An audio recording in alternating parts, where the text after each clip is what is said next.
All right, I think we're live. Hello, international community and incoming students of Johnson & Wales University for fall 2016. This is the first ever pre-arrival orientation. This is just kind of basically today.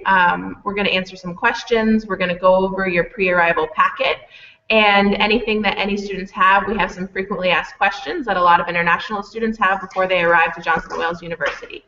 I'm Christina. I'm an international student advisor. You'll be meeting me probably in one of your first days at the university.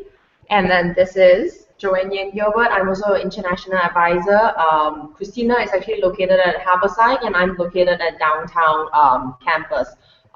We will see you one of few days that you arrive. All right, and then I will first introduce graduate admissions. Hi, this is Kangna here, and we are also located at Harborside. So whenever you come in, it's the first building on the right. Just come in and there's no appointment required, and we'll all be there to help you. All right, and what's your role? And I work there as student assistant. So you will be meeting a lot of students in graduate admissions as well. Whatever questions you want. All right, and then here's recruiter and representative of undergraduate admissions. Hi everybody, I'm Michael Vieira. I'm our Director of International Relations for Europe, Middle East, Africa, and India. And I'm here to represent our international recruitment and admission team for any questions that you may have. Otherwise, I'll be hanging out in the corner of your screen here watching the show, and I'm here if you need me. Thank you. Awesome, thank you so much. So basically how this will go today, we'll try to keep it short, we'll try to keep it simple. We'll go over basically the pre-arrival packet that you had about what to do. I know a lot of students have questions and they see the packet and they read it, but they don't always know the logistics involved. And I'll show you what screen we're kind of talking about really quickly. So we are talking about this right here. Can everyone see it? Okay, alrighty. All right, so we're talking about that screen right there. And hold on one second, guys. Perfect.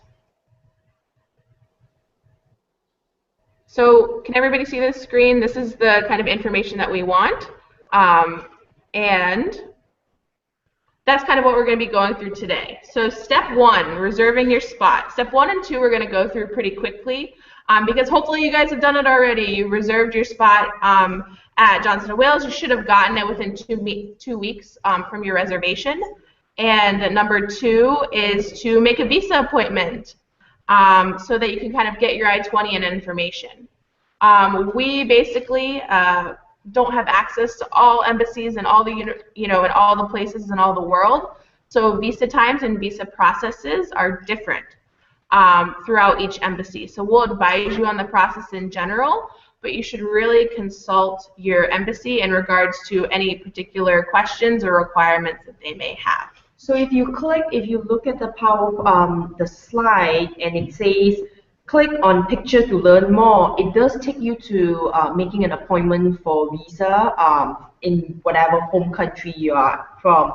So it's a good link to actually click on and then make your reservation for your visa appointment. Okay, so we're basically going to go to number 3. Now, Mike said that this becomes an issue, how to log on to the JWU link when you're from abroad or from another country. As a lot of students have issues with first time kind of logging on. Mike, do you kind of have any advice about the best way to kind of log on to your JWU link account before you've actually arrived? Yeah, I think for students, remember that the link account, when you first log on, is going to look for 5 points of data that we pull off of your application. So if you still have a digital copy of the application that you submitted to Johnson & Wales, or if you can remember the way that you filled in those questions, that's going to be the way that the information needs to appear in those fields for us to match that digital account back to the application that you initially submitted. So however you submitted your name on there, if you have multiple middle names or multiple first names, you have to try to remember how you filled in the fields on your initial application. Another part that can give students difficulty is address, right? Here in the United States, addresses almost always start with a number, a house number or building number, and then go into a street address. We know that that's not always the way that it happens abroad, right? Often your address may be, there may not be street numbers, it may be a street intersection, it may just be a street or building name. In that case, the data fields may not directly match up, in which case just send us an email or call our offices so that we can adjust those fields so that you're able to log in through that JWU link account. So I have one point to mention. For international students, the main points that they do ask is basically your first name, your last name, your passport number. So if you have submitted your passport, your old passport when you do your application, and now you have a new passport, most likely the information is your old passport. So you need to know when you put in your application whether it's with the old passport number or with the new passport number. So that is sometimes a tricky part, because when we receive your application, it was the old passport, and now you've gotten a new passport and it's a different number. So keep that in mind. Your date of birth is easy enough. In America, we do put our month first. So be aware that you put your month first, and then the date, and then the year, and then the country that you're from. So typically, international students will be your first name, your last name, and like what Michael said, that you want to know what you put in your application. Your passport number, which is key, your date of birth, and what country are you from. So those are the main information that they do need. I don't think for international students they will ask you your address just because you haven't arrived in America and you don't have an address. So that's why they actually use your passport number. So if you have that difficulty, reach out to admissions and say, I use this, is this the right information? And then we can check the system as well. All right? Anything to add, Michael? No, perfect. Okay, awesome. So number 4, if you're following the packet or if you want to kind of look and see. So one more thing about the JWU link, please remember, if you don't pay a deposit, you can't actually get into your JWU link. So that's why number 1 is to pay your deposit. So keep in mind, if you have difficulty getting in and you just paid your deposit, it may not get through right away. It may take 3 business days. Overseas, it may take 5 business. So give it some time. So that's the other key point that you want to consider as well when you log on to JWU. Okay. Sorry. No, it's okay. Awesome. Awesome. The more information, the better. Because once you've done that, you've made your deposit, you've made your visa appointment, you've logged onto your JWU link account, which remember will have a lot of information for you about how to kind of arrive and do the academic things. You need to submit your travel plans to us. And that's a huge, huge thing. Remember, every single student needs to submit to us travel plans, whether it fits into the window or not. Remember, students can arrive basically from August 21st is the first day that we advise students to arrive, and then all the way up until the end of August. International student orientation is September 1st and September 2nd, so we would highly, highly advise students to arrive before then. What we have, if you look at your I-20, it does say that you have to check in on the 29th, and the reason why we want you to check in on the 29th is there's activities, orientation activities. Exchange students have information welcome session to go to. If you are required to take testing, you need to actually be in United States by the 29th so that you can actually take the testing. Testing is on, if I'm not mistaken, the 30th and the 31st. So you do not want to miss testing if you need English testing. And the reason why is if you do miss English testing, you are placed into a beginner's level, which you might not need to go into beginner's level. So keep all those in mind. There is reasons why we say you should come early. And if you are a graduate student, you need to look for housing. You don't want to go to orientation and have in the back of your mind thinking, I don't have a place to stay. So those are the things that we consider. We've done this many, many years, and we feel that it is, to start off in the right foot, you should, the latest, be in Johnson & Wales on the 29th. Check in with us, we do the paperwork, and we give you more information. So that would actually have a good start, and then by the time orientation comes, your not worried about housing. You're not worried about, what else do I need to take care of. Mm-hmm. And also just remember, so when you look at the packet that you were given, your kind of pre-arrival packet, there are two ways that you can submit travel plans. You can either submit it to the link below, or you could submit kind of the paper version if you want to just write it down and take a picture and to send it to us. You do not have to do both. You can do one or the other and just give us your flight information. Again, if you're in the window, September, kind of August 21st to the beginning of September, and you're coming into Providence, not Boston, then we can totally, completely provide greeters for you, kind of other Johnson & Wales international students and some domestic students that can kind of greet you and take you to the Radisson Hotel, where you do receive 2 kind of complimentary nights to kind of get yourself settled.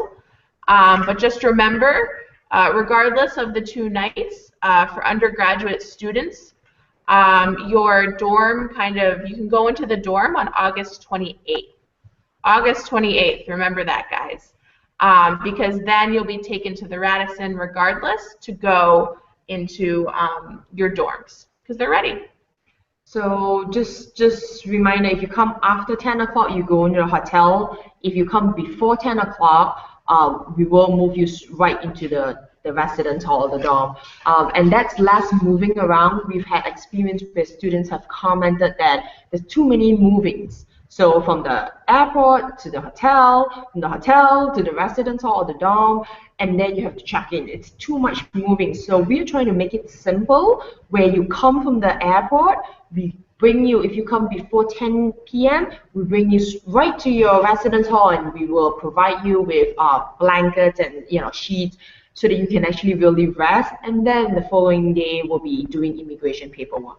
So again, it's nice to be in a new country where when you arrive at the airport, someone is there greeting you. So that's why the travel plan is so important. We want to make sure that you enjoy your stay. You come here and you have a good start. Whenever you don't have a good start, it doesn't flow as well, and you're catching up. So that's what we want to. That's our goal and our job, to make sure that everything goes smoothly. All right. All right. Do any of you guys in graduate or undergraduate admissions have some frequently asked questions or issues that kind of you want to bring up really quickly? I guess we can start with graduate admissions, or in regards to travel plans. Nope. I think that was perfect, whatever you covered, and that's a very frequently asked question. We have seen the situations where students arrive at airport, they call us, oh, we are here, and there is no way to pick up. So that's why the travel form is so important, because how would we know that you have arrived or not? So please make sure that you send the travel plan form right before, when you plan to book a ticket, or as soon as you book your tickets, send us the travel forms. Okay, awesome. And anything from international relations? No, I think that was a great summary of the arrival process, just really stressing the importance of sending us those travel plans and updating them if you have any changes. The way we see it, from the minute you board that plane in your home country, you're our responsibility, and we want to see that you're well taken care of. So if you change your flight or miss a connection and aren't at the airport when you say that you will be, or when we expect you to be, we will begin to worry about you. So please update us on your travel plans. Make sure that we know when you're arriving and if there are any changes to those plans, just because we want to make sure that you're safe and secure and well on your way to us. Okay. So one more point that I want. Go ahead, Kamna. Yes, just one more situation. I recall that students most of the time do not remember or do not know where they're going to. So please know the address. Please know that if you're coming to Radisson Hotel, this happened once when an immigration officer actually called in. Okay, is this student actually admitted to Johnson & Wales? So please know the address. They will definitely ask you where you're going. So you should definitely know where you're going. Otherwise, they will not let you out. And then the director of admission had to interfere, and she had to talk to the immigration officer. So that was one important thing. Very good. Awesome. The other thing I want to mention, if you are not arriving on the 28th or you're arriving during the arrival services period and there is no greeter, or like what Michael has said or Mike has said, that you do miss your flight was delayed. When you do arrive at Providence Airport, there is, with the baggage area, there is a kiosk. And what happens is if you go to the kiosk, you can actually pick Radisson Hotel. If you pick Radisson Hotel, you could actually call, and knowing that you are international student, you don't have a phone in a new country, it's good to know that there's a kiosk that you can actually pick up the phone and it's free, and you pick which hotel and you dial and say, I'm a Johnson & Wales student, I'm a new student, and they will actually send you a shuttle van or a bus to come and pick you up, and they will bring you to the hotel. So that's a key thing you want to know in case things don't go well, or if you do arrive after 10 p.m. So just keep in mind, there's a kiosk. You don't have to have a phone. It's free. What's a kiosk? So a kiosk is kind of like it's like a self-service machine where there's a phone handle and it's a touch screen. So you want to look for Radisson Hotel and then just click on it and it will dial to the hotel. All right? Okay. All right. Next one, number 5, health insurance. I know that this is very different for people in a lot of different countries, because here students have to buy their own health insurance, which I know may be different than in your country. So there are kind of 2 main options that, like, health. I meant health forms. I'm so sorry. I didn't read the thing correctly. Health forms. Okay. So health form, there's a few health forms. There's 2 different kind of health form. What we suggest is make sure you get that filled out, because in America it's very expensive for health, like getting your vaccination.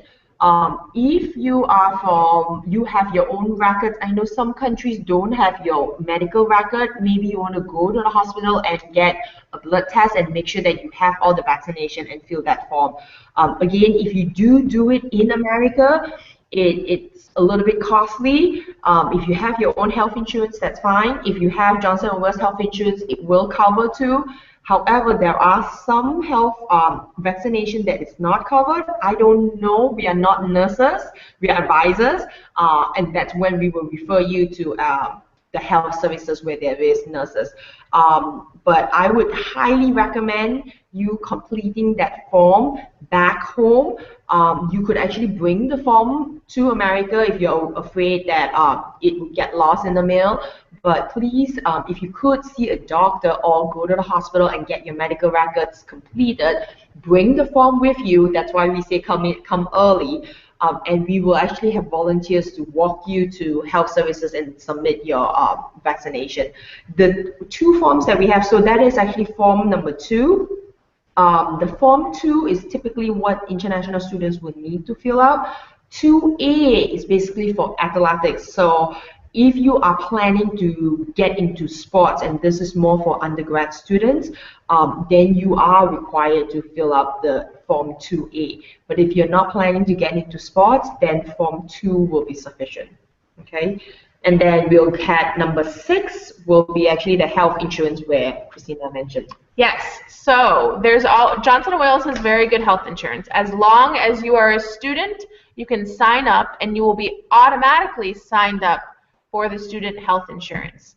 You are not required to have the student health insurance if you have another insurance provider.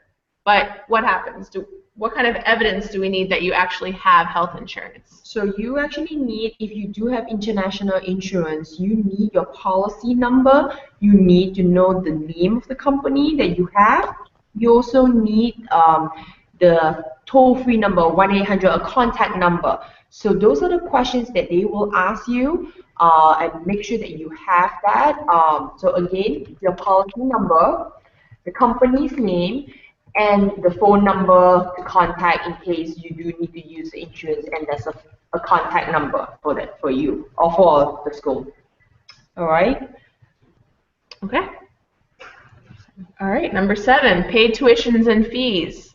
So basically when you get here, Or when you sign up to your JWU Link account, you'll have all these little stop signs, right? You'll have all these stop signs, they're called holds. That means it'll be difficult to register for classes and get everything going before you've kind of fixed a bunch of these things. It's so much easier to do all this before you arrive. You can get your health insurance. You can pay your tuition and fees before you arrive, so all those stop signs on your JWU Link account go away. So number 7, pay tuition and fees. There's multiple ways that you can do it. So for tuition, if you go to your JW link, there should be a financial tab, and you can actually look how much you need to pay. I know some students will say, well, I'll arrive in America and then get my parents to transfer the money. Keep in mind, there may not be enough time, depending on when you arrive. In order to open a bank account here, you do need to have a place to stay first. So if you don't have a US address, you can't open a bank account. The other thing to take note is, if your parents do send money wire transfer, it's better to do it only for what you need for your tuition and your board and rooms. And the reason why is, if your parents send extra money, so let's say they send your tuition, your room and board, and your expenses, the school is not allowed to give you that money, because by federal law that's considered money laundering. We are not allowed to do it. So keep in mind, it's better to just pay for your tuition first, tuition and board and room through the school, and then when you arrive and you get your bank account going, then your parents can send money to that account, or carry money with you as well. Be very, very, very careful, please, okay? If you have a credit card, that would be best, but keep in mind, with a credit card, there may be limitations too in terms of how much amount you can actually swipe on the credit card. You want to check with your bank as well. Traveler's check is good, but again, with technology, we always tell students to pay online. The school is affiliated to Flywire, and this company is opened by it's actually created by an international student, and not all countries have it, but please do look through Flywire. They do have better rates. There are information that you need. If you do, from your bank, if you do wire transfer money, make sure, please make sure your student ID number is on that wire transfer, because if the money comes and it's floating in an account, we don't know where to put, which account should we put it into, or financial won't know which account to put it into. So having your student ID number is key for the wire transfer. Anything else? Anything? I'm sure undergraduate and graduate admissions has a lot of maybe questions that sometimes students have or get about kind of paying tuition or anything like that. Is there anything you guys want to add? Graduate admissions first. A lot of time that I get the questions, do I have a lump sum or how do I pay? So those questions are just answered by Joanne. Thank you so much. That was well needed. And a lot of time I also get to hear, oh, can I carry cash? So I will not advise that personally. And even if you want to still carry cash, please your immigration details and the limitations that US Customs have. There's a certain amount which you're allowed to carry, but beyond that you cannot carry. So please be very careful, especially during coming to US. Read all the guidelines carefully. It's better if you do not. It's always safer. And as she said, we have advanced technology now, so you don't have to carry cash everywhere. Okay, awesome. And Mike from undergraduate, anything to add? I think that was a great summary of most of the questions I get payment-wise. Flywire can take a little longer to post to your account. It is, if it's available in your country, the way that I would recommend to complete your payment, but that can take up to a week for that payment to appear on your account sometimes. So please, and I do believe that our International Student Service has already said this, but if you make a payment, a deposit, pay on your tuition, and you call 5 hours after you make the payment, we're not going to have any record of it, but that's not anything to be alarmed by. It doesn't mean that anything went wrong. It just means that it's processing in our system. So please give it the appropriate amount of time to post. because we don't want to send you in panic mode when you send an email that says, have you received my payment? And we say no. It doesn't mean that your money is lost. It doesn't mean that anything horrible has happened. It's just taking the right amount of time to process through our system and for those funds to transfer. On the payment side, the only other thing I would add, if you received any form of scholarship, that will be adjusted automatically on your bill. So I will have students say, how do I get my scholarship taken off? Your scholarship should have already been taken off of your invoice. So that number that you're looking at should be the correct amount that you have to pay to the university. So those would be my notes off of what I think is a really good summary for students on the payment side. Similarly, on health insurance, I get more often the question, how do I add health insurance to my bill, to my account? How do I get insured? And again, as was covered, that's automatically on there. So the question isn't how do I add health insurance? The question for those of you who have international health insurance would be, how do I remove that insurance if I am already insured? But we as a university cannot have uninsured students on our campus. So automatically, if you haven't done anything to adjust it, do not worry, that insurance is added to your account. And when you arrive on campus, you will be insured by Johnson & Wales and through our health insurance. So there's no steps needed to add that. While we do need your health forms, those are to update your records and to make sure that your vaccinations are up to date. But as far as adding that health insurance, it is automatically applied to your account unless you request and send us the appropriate documentation to remove. Thank you. So the other thing about about the payment is that if you do use Flywire, they usually would send you a confirmation. If you have a copy of that confirmation, it's always good because, again, the school has a partner with Flywire, and if you have that confirmation, it's most likely it will arrive. So just make sure you have that confirmation, so that's good.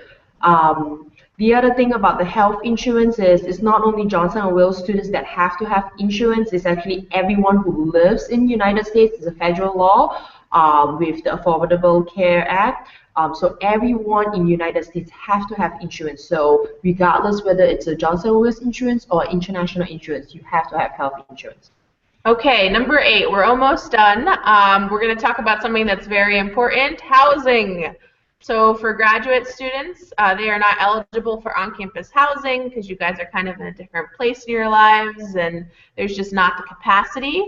So there are resources once you arrive to look for off-campus housing. We have a whole little department called off-campus housing in student services that will kind of help you look for housing. I would also highly, highly advise you to look online, Craigslist.com and jumpoffcampus.com. Craigslist I find is a little bit more reliable than jumpoffcampus.com. But somebody will come 11 o'clock from the 21st to kind of take students and do a tour of apartments around Providence. This is not, say you're a transfer student or you are an off-campus student, undergraduate as well. It's open, even though kind of first-time, first-year students are required to be in the dorms. I think it's the 22nd onwards. Yeah. 21st is a Sunday. Yeah, 21st is Sunday. Nobody's working on Sunday. Yeah. So in America, we work Monday to Friday. So weekends we don't work. There are some exceptions. But for freshman undergrad students, you will be staying in the residence hall. If you have not completed your residence hall application, I would highly recommend that you complete it. If you look at the link, can you show the link? It does. If you click on it, it will actually bring you to your application. I would suggest completing that. You may get a message saying that you can't pick your room. They will assign it. We are tight, and it's all done by on-campus housing. So don't worry, you will get a place to stay, but we would like you to have the completion because we have had experience where students will come and say, I'm staying on campus. However, when we look or residential life look into your record, your application has not been completed. So that's a key thing. You need to complete it, and then we will try. They will try to actually assign you as soon as possible. For off-campus, again, it's good to arrive early because the early bird gets the worm. So housing, we have someone in off-campus student services would bring you and look at apartments. It's always first come, first serve.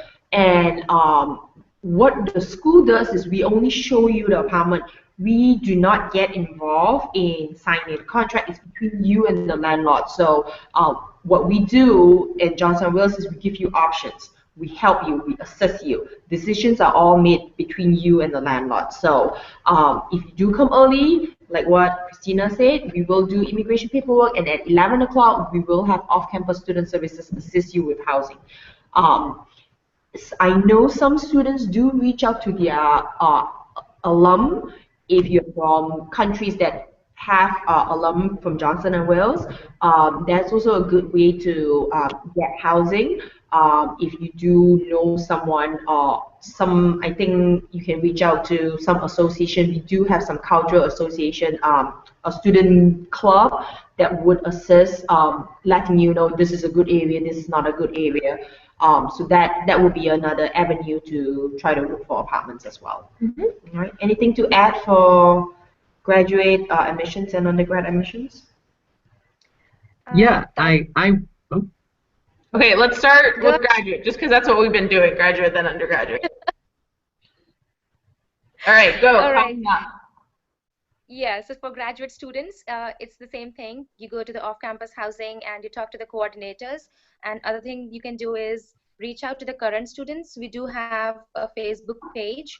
So if you search for that, you can reach out to the lot of current students, and they usually have vacancies. They have a room available, or they need a roommate. So you can definitely reach them out, and they are ready to help you. They show you surroundings, they show you what areas to live in, they tell you the current rent and everything. So everything that you need to know is ongoing thing. You can definitely reach out our current students. They are really helpful and they can be great help. Okay, awesome. And undergraduate, Mike. Yeah, that was actually going to be exactly my advice. Would be to reach out to our current students through Facebook.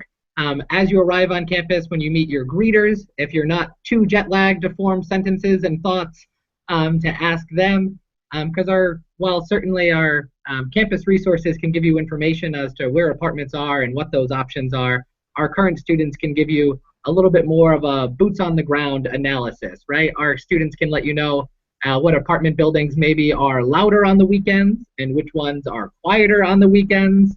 And you can decide which one might be a better fit for you and your lifestyle or your learning style. So certainly our students can tell you where students tend to live and tend not to live, and the reasons why. And I think that those are really, really important. That and absolutely taking advantage of our off-campus housing office as well. To use our current students and our offices, what I would not suggest is to go rogue, right? Is to tell yourself that you can do it yourself, that you're not going to reach out to our students, that you're not going to use our office, and just arbitrarily or randomly pick a street or pick a house that might not be well situated in the city, might not be well situated to the campus, or might not be an area or a place that our students tend to live. So please take advantage of those resources. This is a new city, right? I do quite a bit of travel for my position. If I pick out a hotel or a place to stay, even for a few days, I'm reaching out to friends and contacts in the area to find out where I want to stay. So certainly if you're picking out a room for a year, I think it's important that you do your research and you use our resources here to make sure that you're ending up somewhere that you're going to be happy. Okay. So the other thing I would suggest too, if you do receive your package, there is also a program called Global Citizenship Program. If you do join that program, you will have a mentor, and the mentor will most definitely be a Johnson & Wales student. You can ask questions from them too. They may suggest, they may not help you in terms of where to look for, but they can tell you, oh, this is a good area, this is not a good area. So that program, it's always nice to be able to talk to a current student, and that's what we have in the Global Citizenship Program.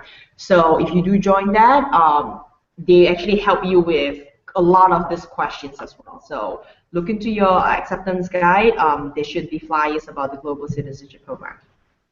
All right. Okay. Last but not least, something that's very important to international students is to submit English proficiency scores. Everybody knows that the TOEFL or the IELTS. If you're an undergraduate student and you have yet to do it, send it to undergraduate admissions. If you're a graduate student, you'll send it to graduate admissions. Because if not, we have a placement test. That is the Wednesday, right? For the undergrad will be Wednesday, August 31st, and for graduate students will be August 30th. Yeah. So it's really important to get your kind of scores because, you know, I know that international students a lot of times want to go straight into taking classes, which we completely understand. But remember, if you haven't received the scores by that date, then you do have to take the placement test. And then even if you receive your scores a couple weeks later, it's whatever your score was on the placement test because we just can't keep waiting for scores to keep coming in and coming in and coming in.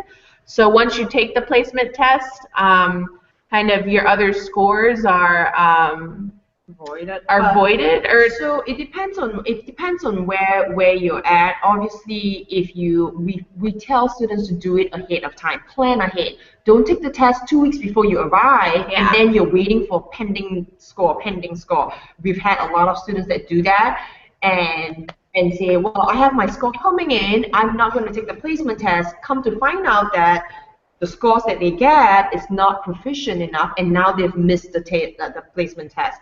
We do tell students to take the placement test. If your score that comes in after the placement test is higher, we will take it. We will look at what date you took the test to. So it's a case-by-case situation. It's done by admissions. It's done by ESL department. Again, we tell you to make sure you take your test ahead of time. Don't wait till the last minute because it causes problem, it causes anxiety for you. We want you to start off good. So again, try to take your test as soon as possible.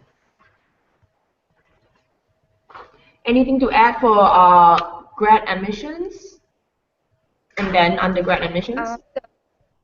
Yeah. The only thing that I have with me is a lot of time we get questions, why do I need to take ESL? I have good English skills and my college or my school was English speaking. So please know that all international students are required to take the test unless they belong to an English speaking country.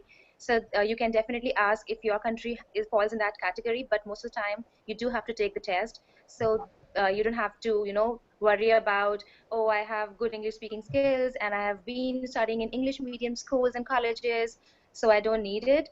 You will have to submit that. That's just a requirement for the college. So there's no point arguing or coming to the offices and discussing for that over and over again. It's just a requirement, and that's why please do take it. Mike, anything to add? No, just again, going last is great. I just get to echo what everybody else says and agree. Absolutely, I encourage people to take the TOEFL and the IELTS.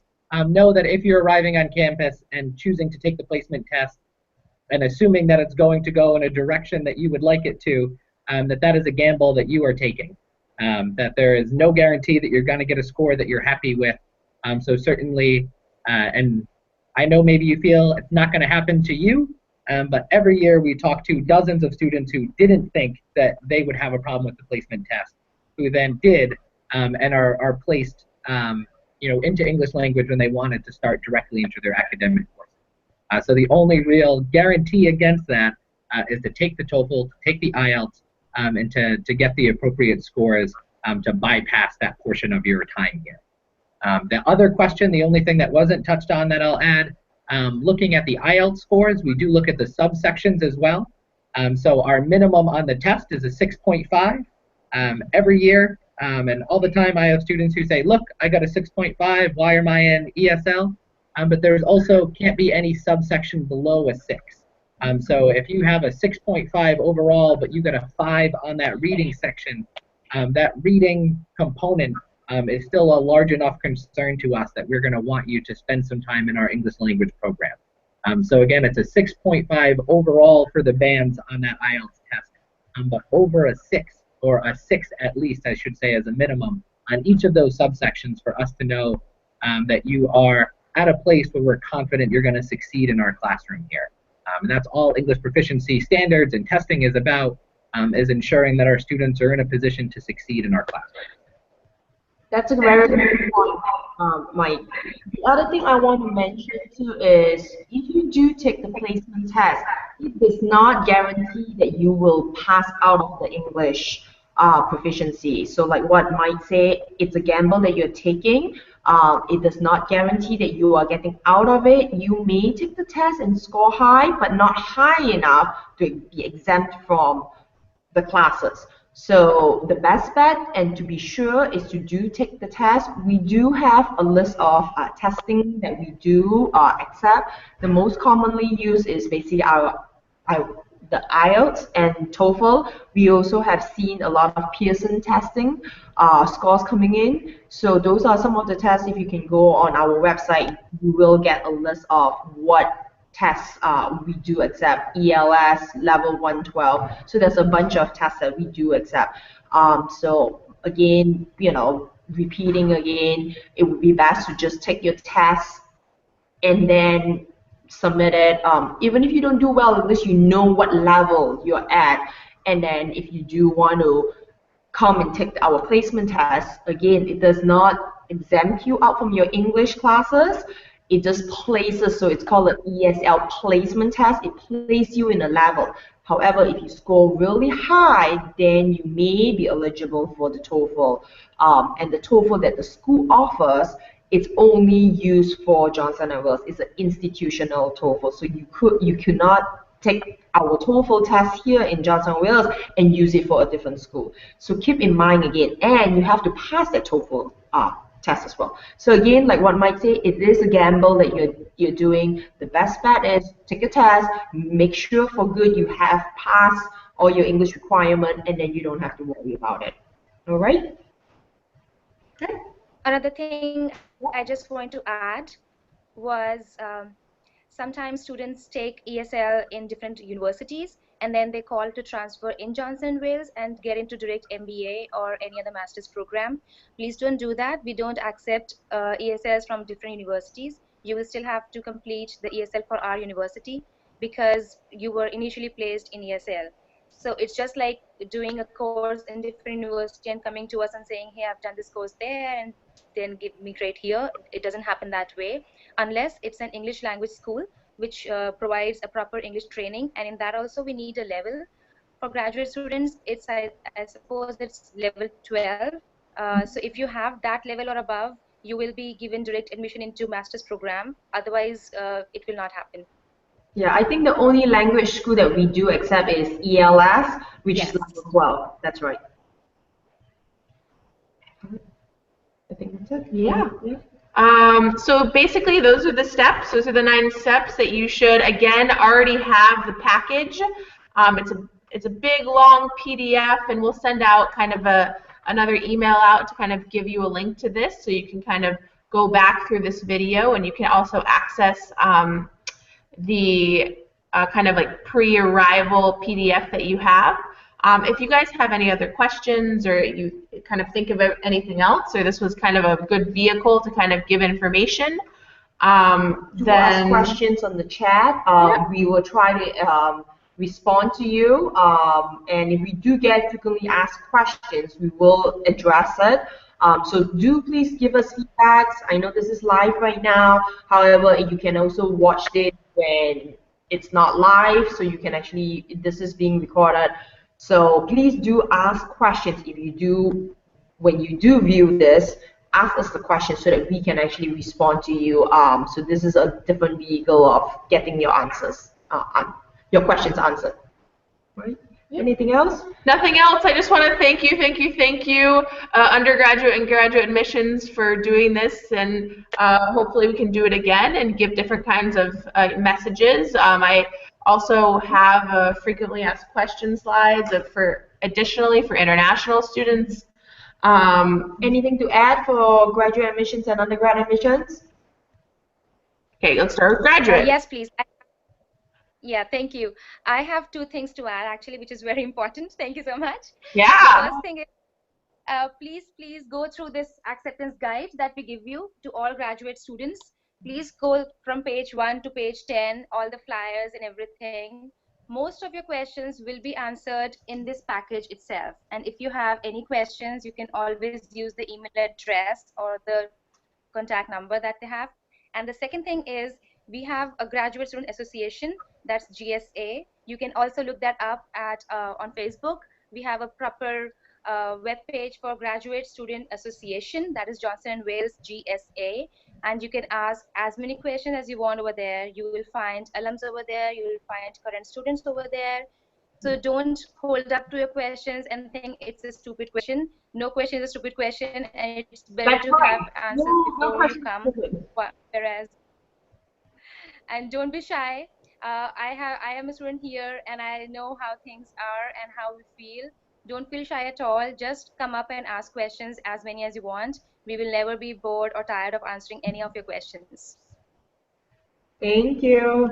Perfect. Thank you so much. And Mike, finally, last but never least. I just want to say thank you for joining us, and thank you to International Student Services for putting this together. The best part of our year, we work all year long to get our students and to prepare and make sure that things are ready for you to come on campus. So we're greatly looking forward to welcoming everybody to campus in the end of August. We wish you safe travels, and thank you for joining us on this chat today. Thank you, guys. All right. We will see you in US. Bye, guys.